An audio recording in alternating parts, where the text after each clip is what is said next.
शाम के 5 बजे का वक्त था और शमशान के एक कोने पर खड़े सिद्धेश्वर नाथ की दोनों आंखें शमशान में आए एक ताजा मुर्दे को देखकर मन ही मन सोचा, अब मेरी सिद्धि के रास्ते में कोई रोड़ा नहीं है। और उसे अपनी एक प्रेत सिद्धि के लिए ताजा मुर्दे की कूल्हे की हड्डी चाहिए थी, जो आज उसे मिल गई थी।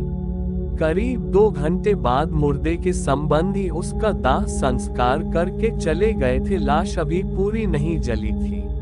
मुर्दे के संबंधियों के जाने के बाद सिद्धेश्वर नाथ मुर्दे के पास गया। सिद्धेश्वर नाथ ने अपने हाथ में पकड़े डंडे से चिता की लकड़ी हटाई और उसमें से अधजला मुर्दा बाहर खींच लिया। मुर्दे की कूल्हे की हड्डी को खींचकर उसने उस मुर्दे के शरीर से बाहर निकला और फिर उस मुर्दे को वापस चिता में झोंक दिया। मुर्दे की कूल्हे की हड्डी लेकर वो शमशान के बाहर एक तिरपाल से तने झोपड़ी में आ गया, जहां वो लोगों के सामने भिखारी बनकर रह रहा था। लोग उसे भिखारी ही समझते थे।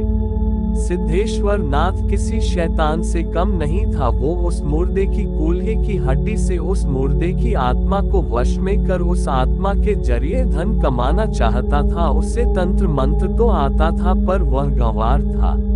सिद्धेश्वर नाथ असम का रहने वाला था, पर आजकल उसका नया ठिकाना कोलकाता था। रात 2:30 बजे सिद्धेश्वर नाथ उस मुर्दे की पीठ की हड्डी को लेकर झोपड़ी के पास वाले शमशान के अंदर गया और उस मुर्दे की कूल्हे की हड्डी को शराब से भरे सकोरे में रख उसके सामने बैठ गया और एक प्रेत मंत्र का जाप करने लगा। 1000 प्रेत मंत्र जाप पूरे होते ही उस मुर्दे की आत्मा उसके सामने प्रकट हो गई। मुर्दे की आत्मा बोली, हुकुम मेरे आका आदेश करे, मुझे क्या करना है। सिद्धेश्वर नाथ अपने सामने मुर्दे की आत्मा के प्रकट होने से उछल पड़ता है। सिद्धेश्वर नाथ मुर्दे की आत्मा को अपने सामने देख इतना खुश होता है कि वो उससे कोई भी वचन लेना ही भूल जाता है। किसी की आत्मा को वश में करने के बाद उससे वचन लेना बहुत जरूरी होता है, वरना वही आत्मा उसकी जान की दुश्मन बन जाती है। सिद्धेश्वर नाथ की खुशी का ठिकाना नहीं था। वह खुशी से पागल हो गया। मेरा तंत्र मंत्र सफल हो गया, मेरा तंत्र मंत्र सफल हो गया। अब मैं जो चाहे कर सकता हूँ। मंत्र सिद्धि के साथ ही सिद्धेश्वर नाथ के मस्तिष्क में अनेकों खुरापातों का जन्म होने लग जाता है। अब सिद्धेश्वर नाथ सबसे पहले उस मुर्दे की आत्मा से खूब सारा खान मंगवाता है। मुर्दे की आत्मा उसे खूब सारा खाना ला कर दे देती है। फिर सिद्धेश्वर नाथ उस मुर्दे की आत्मा से 2 मोटी सोने की पहनने वाली चेन मंगवाता है। सिद्धेश्वर नाथ, अब जाओ मेरे लिए 2 मोटी सोने की चेन लेकर आओ। मुर्दे की आत्मा उड़ती हुई जाती है और 2 मंदिर जाती वृद्ध महिलाओं के गले में पड़ी चेन तोड़कर उड़ जाती है। वृद्ध महिलाएं चिल्लाती रह जाती है, कोई हमारे गले की चेन तोड़कर ले गया, कोई हमारे गले की चेन तोड़कर ले गया। मुर्दे की आत्मा सिद्धेश्वर नाथ को वो दोनों वृद्ध महिलाओं के गले की चेन लाकर उसे दे देती है। उधर अकाल मृत्यु में मरे लड़के के घर वाले उसके मरने से व्यथित थे। वो लोग उसे याद कर कर के रोए जा रहे थे। अकाल मृत्यु में मरे लड़के की आत्मा अपने घर पहुंच जाती है। वैसे भी कहते हैं कि अगर किसी मृत व्यक्ति को बार बार रो रो कर याद किया जाए तो वो आत्मा उसके पास चली जाती है। वो सबको देख सुन सकती है, पर उसे न तो कोई देख सकता है और न कोई सुन सकता है। इधर सिद्धेश्वर नाथ दोनों मोटी सोने की चेन बेचकर अपने गांव मेयोग पहुंच जाता है और मुर्दे की आत्मा घर वालों के बार बार रो रो कर याद किए जाने से अपने घर पहुंच जाती है। और इंसान जब तक जीवित होता है तब तक ही अपने घर वालों का सगा होता है। मृत्यु उपरांत कुछ समय के लिए वो प्रेत बनता ही बनता है, और इसे तो सिद्धेश्वर नाथ ने अपनी उल्टी सीधी क्रियाओं द्वारा जागृत किया था। तो अब सबका विनाश होना तय था। मुर्दे की आत्मा अपने सगे संबंधियों के रोने से जब अपने घर पहुंचती है तो वो सीधा रसोई घर में पहुंच जाती है, क्योंकि वहां से उसे बहुत अच्छी खुशबू आ रही थी। वहां मेहमानों के लिए व्यंजन बन रहे थे। वो आत्मा उन व्यंजनों का स्वाद ग्रहण करने की कोशिश करने लग जाती है, पर अनेकों कोशिशों के बाद भी जब वो उन व्यंजनों को ग्रहण नहीं कर पाती तो क्रोधित हो जाती है। क्रोध में आकर वो कढ़ाई में पक रही कढ़ी को अपनी आंखों के इशारे से नीचे गिरा देती है। नीचे उसी की बहन सब्जी काट रही थी। उबलती हुई कढ़ी उसी की बहन पर जाकर गिरती है। जैसे ही उबलती हुई कढ़ी उसकी बहन पर जाकर गिरती है, उसकी चीख पूरे घर में गूंज जाती है। सभी भागते हुए रसोई घर की तरफ दौड़ते हैं। वहां अकाल मृत्यु में मरे लड़के की बहन को जला देख भौचक के रह जाते हैं। उनकी समझ में नहीं आता कि गैस चूल्हे पर रखी कढ़ाई की कढ़ी अपने आप नीचे कैसे गिर गई, क्योंकि वहां उस रसोई में कढ़ाई के पास कोई भी नहीं खड़ा था और कढ़ाई भी बहुत अच्छी तरह से गैस चूल्हे पर रखी हुई थी। गैस की आंच भी मध्यम थी और उसी पर कढ़ी पक रही थी। खैर, जो होना था वो तो हो चुका था। सभी परिजन मिलकर उसकी बहन को हॉस्पिटल ले जाते हैं, पर एक दिन बाद वो जीवन और मृत्यु से संघर्ष करती हुई दम तोड़ देती है। मातमी घर में एक और मातम छा जाता है। सभी का रो रो कर बुरा हाल हो जाता है। दुर्भाग्य से उसकी बहन की मृत्यु पंचक में हो जाती है। ग्रह नक्षत्रों के हिसाब से अगर किसी व्यक्ति की मृत्यु पंचक में होती है तो एक साल के भीतर उस घर में 5 या 7 लोगों की मृत्यु जरूर होती है, ऐसा कहते हैं।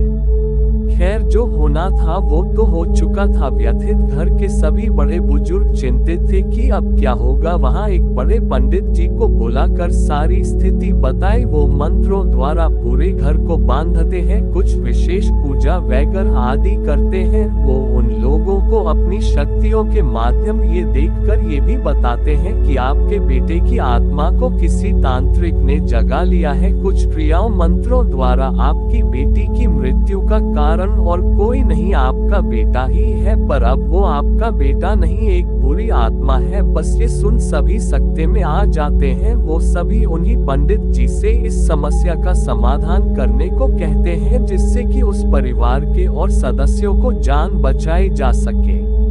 वो पंडित जी वहां रोज सुबह आकर 11 दिनों तक एक विशेष पूजा करते हैं, भगवान से प्रार्थना करते हैं जिससे कि उस घर के अन्य सदस्यों की रक्षा की जा सके और सबको सब कुछ भगवान पर छोड़ने के लिए कहते हैं, क्योंकि भगवान कभी किसी का अहित नहीं करते हैं। वो उन सभी लोगों को, मरे हुए लोगों को ज्यादा याद नहीं करने के लिए भी कहते हैं। उन सभी को समझाते हैं कि ज्यादा याद करने से उन मरे हुए लोगों को अपने आगे की यात्रा में अकेले जाते हुए बहुत पीड़ा का सामना करना पड़ता है। वो अपने परिवार को छोड़ना नहीं चाहती है, पर जाना तो पड़ता ही है। यही प्रकृति का नियति का विधान है।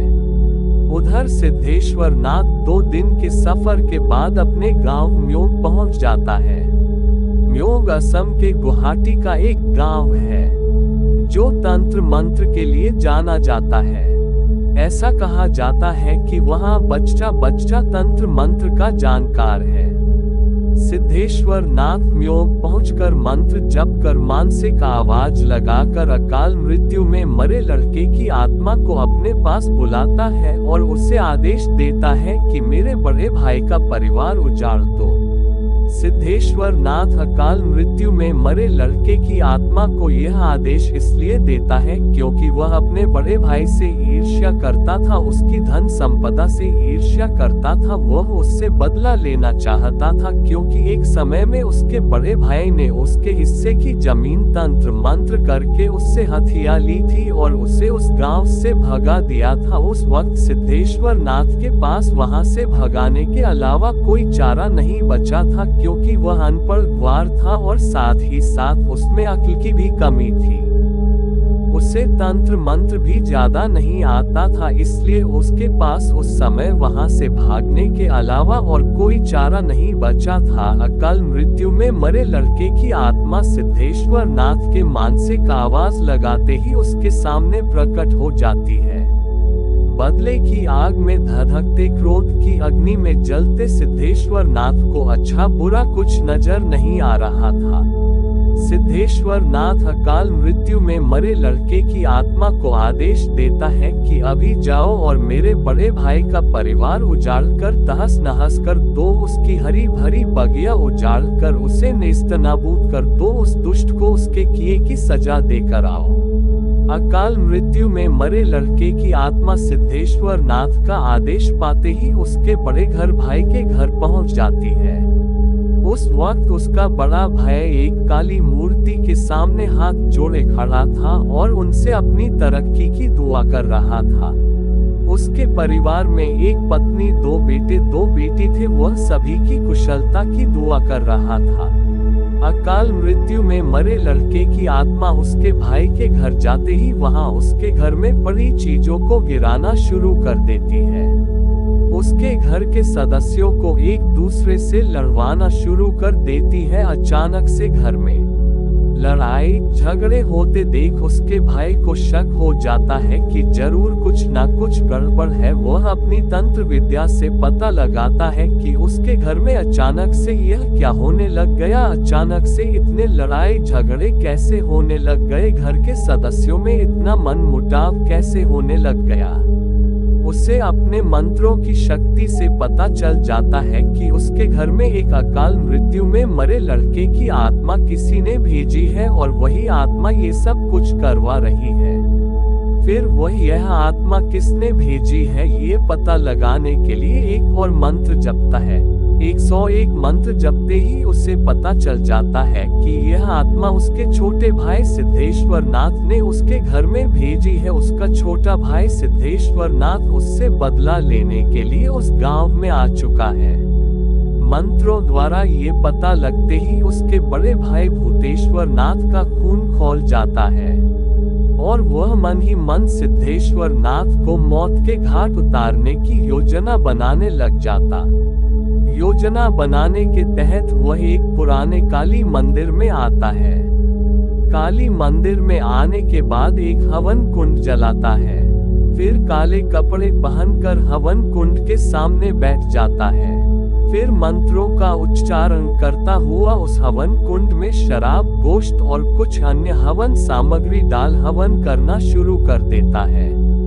हवन समाप्ति पर वह सारी हवन सामग्री एक ही साथ हवन कुंड में डाल देता है। सारी हवन सामग्री, गोश्त और शराब एक साथ हवन कुंड में डालते ही आग धधकती है और धधकती आग में से एक भयानक आकृति वाला आदमकद का राक्षस प्रकट होता है।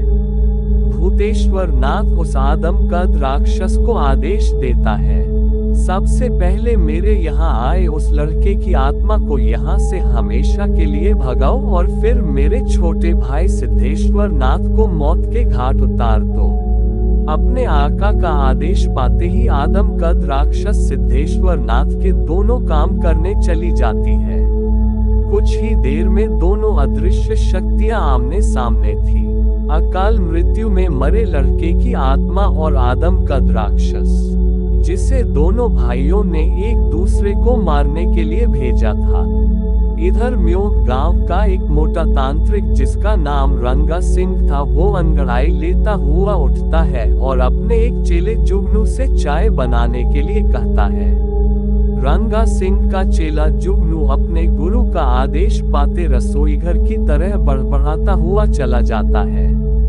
जुगनू इस तांत्रिक का पेट नहीं कुआं है कुआं, जब देखो तब चाय पिएगा और कुछ न कुछ खाता रहेगा। साला जानवरों की तरह जुगाली करता रहेगा। कुछ ही मिनट में जुगनू चाय बनाकर ले आता है। कुछ भी मिनट में जुगनू चाय बनाकर ले आता है। फिर रंगा तांत्रिक और जुगनू चाय पीते हैं। फिर रंगा तांत्रिक जुगनू से कहता है, सुना है सिद्धेश्वर नाथ गांव में वापस आ गया है और अपने भाई से बदला लेने पर उतारू है। तुम सिद्धेश्वर नाथ के बारे में पता लगा कर आओ, हम उस बेवकूफ को अपने काम के लिए इस्तेमाल कर सकते हैं। जुगनू जी, गुरु जी, मैं सिद्धेश्वर नाथ के बारे में पता लगा कर आता हूँ। जुगनू चाय का अंतिम घूंट पी सिद्धेश्वर नाथ का पता लगाने के लिए निकल पड़ता है। जुगनू 2 घंटे की कड़ी मशक्कत के बाद सिद्धेश्वर नाथ के बारे में पता लगा लेता है कि वह वाकई में अपने भाई से बदला लेने के लिए ही म्योग गांव में आया है। जुगनू रंगा तांत्रिक को सारी जानकारी जाकर दे देता है। रंगा तांत्रिक, अच्छा है, अब हम सिद्धेश्वर नाथ को अपने काम के लिए इस्तेमाल कर सकते हैं। तुम सिद्धेश्वर नाथ से मिलो और उससे बताओ कि हम उसकी मदद कर सकते हैं। जुगनू सिद्धेश्वर नाथ से मिलता है और उसे रंगा तांत्रिक का संदेश दे देता है। सिद्धेश्वर नाथ, मैं किसी की मदद नहीं लूंगा, मैं अपने भाई से बदला लेने में स्वयं सक्षम हूँ। जुगनू सिद्धेश्वर, तुम अकेले अपने भाई से नहीं लड़ सकते हो, वो बहुत ताकतवर है, तुम हमारी मदद ले लो, हम तुम्हें तुम्हारे भाई को मारने में मदद करेंगे। सिद्धेश्वर नाथ ने कुछ सोचा और कहा, ठीक है, मैं तुम्हारी मदद ले लूंगा, पर मुझे ये पता है कि कोई यूं ही फ्री में कभी किसी की मदद नहीं करता है। जुगनू कुछ सोचता हुआ कहता है, ये तो तुम सही कह रहे हो, चलो मेरे गुरु रंगा तांत्रिक से मिल लो, उन्हीं से सब पूछ लो, मुझे इस बारे में ज्यादा जानकारी नहीं है। जुगनू सिद्धेश्वर नाथ को रंगा तांत्रिक के पास ले जाता है। रंगा तांत्रिक सिद्धेश्वर नाथ को बताता कि वह उसे अपने भाई से बदला लेने में मदद करेगा, पर उसे उसकी कुंवारी भतीजी से शादी करनी है, उसे उससे एक तरफा प्यार हो गया है, इस शादी में उसे उसकी मदद चाहिए। सिद्धेश्वर नाथ, क्या बकवास कर रहे हो रंगा, तुम मेरे भाई से मेरी चाहे कितनी भी दुश्मनी क्यों ना हो, पर मैं ऐसा हरगिज नहीं कर सकता हूँ, वह मेरी भी बेटी है, समझा कि नहीं तू? रंगा तांत्रिक, अरे गुस्सा काहे हो रहे हो सिद्धेश्वर, तुम मेरे होने वाले ससुर हो और अपने ससुर की सेवा करना मेरा कर्तव्य है, तुम मेरी मदद करो ना करो, पर मैं तुम्हारी मदद जरूर करूंगा, मैं तुम्हें तुम्हारे भाई को मरवाने में तुम्हारी पूरी मदद करूंगा, तभी तो उसकी लाडली बिटिया से शादी करूंगा। साला मान नहीं रहा है, कब से मना रहा हूँ उसे, अपनी बिटिया मुझे दे दे, उसे पलकों पर रखूंगा, पर उसके कान पर चूही नहीं रेंग रही है, न ही उसकी बेटी मान रही है। सिद्धेश्वर नाथ, ज्यादा बकवास ना कर रंगा, मुझे ऐसी फालतू की बातें बिल्कुल भी पसंद नहीं है, मेरे भाई के लिए कुछ भी बोल, पर मेरी बिटिया के लिए कुछ भी ना बोलना, उसका बचपन मेरी हथेलियों में गुजारा है, समझा कि नहीं तू? रंगा तांत्रिक, अरे गुस्सा काहे हो रहा है सिद्धेश्वर, ठीक है, मैं तेरी बिटिया के लिए अब कोई बात नहीं करूंगा, पर तुझे मेरी एक दूसरी बात तो मनी ही पड़ेगी, इसमें तेरा ही भला है। सिद्धेश्वर नाथ, ठीक है, बक दूसरी कौन सी बात है जिसमें मेरा ही भला है? रंगा तांत्रिक, मैं तुझे एक मंत्र दे रहा हूँ, उसका जाप करना है, और एक औषधि दे रहा हूँ, उसे तुझे रोज पीना पड़ेगा, इससे तू बहुत ताकतवर हो जाएगा और अपने भाई को आराम से मार पाएगा।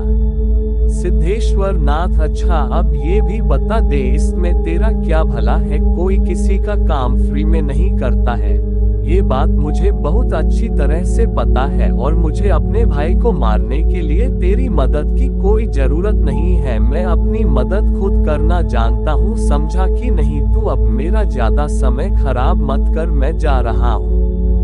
सिद्धेश्वर नाथ रंगा तांत्रिक के पास से आ जाता है और मन ही मन सोचने लग जाता है, साला मुझे बेवकूफ बना रहा था, इस जैसे बहुत सारे चुतिया देखे हैं मैंने, मेरा इस्तेमाल कर रहा था, उसे यह पता नहीं है कि मैं अब क्या बन चुका हूँ, मैं किसी से कम नहीं हूँ, मैं अपने भाई का पूरा परिवार उजड़ कर रख दूंगा, उसने मेरा परिवार उजाड़ा था, लेकिन किसी दूसरे के इशारे पर मैं कोई काम नहीं करूंगा, जो करूंगा अपने बलबूते पर करूंगा।